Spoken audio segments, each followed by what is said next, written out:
अयोध्या में रामलला का प्राण प्रतिष्ठा समारोह 22 जनवरी को होना है और इस कार्यक्रम के लिए गेस्ट की एक वीआईपी लिस्ट बनी है और इस लिस्ट में कई राजनेता, कई महंत, बॉलीवुड हस्तियों के नाम शामिल हैं।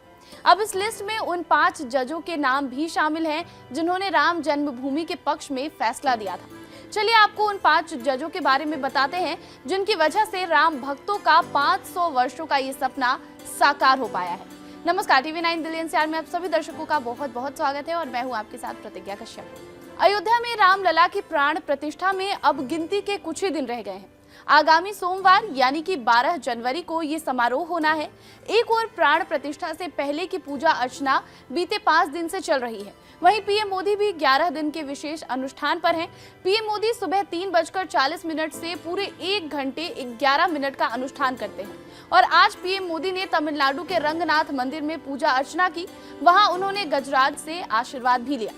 ऐसे में उन 5 जजों के बारे में आपके लिए जानना बहुत जरूरी है जिन्होंने राम मंदिर पर ये ऐतिहासिक फैसला सुनाया। हाल के दिनों में ये चर्चा का विषय रहा कि क्या उन 5 जजों को राम मंदिर के प्राण प्रतिष्ठा कार्यक्रम में आमंत्रित किया गया है या फिर नहीं। इस कार्यक्रम में कौन आएगा, कौन नहीं, किसको निमंत्रण दिया गया और किसे नहीं, इस पर सब की नजर है, सबकी निगाहें इस पर टिकी हैं। अब 55 पन्ने की गेस्ट लिस्ट सामने आई है जिसमें उन वीआईपी नामचीन लोगों का जिक्र है जिन्हें अयोध्या में 22 जनवरी के समारोह के लिए आमंत्रित किया गया है।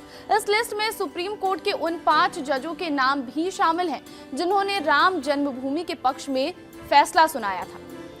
इनमें प्रधान न्यायाधीश चंद्रचूड़ के अलावा तत्कालीन प्रधान न्यायाधीश रंजन गोगोई और पूर्व प्रधान न्यायाधीश S.A. बोबड़े, पूर्व न्यायाधीश अशोक भूषण और S. अब्दुल नजीर को प्राण प्रतिष्ठा का न्योता भेजा गया है। इन्होंने 9 नवंबर 2019 को ये ऐतिहासिक फैसला सुनाया था और जिसकी वजह से राम मंदिर जो है वो बनकर तैयार हो पाया।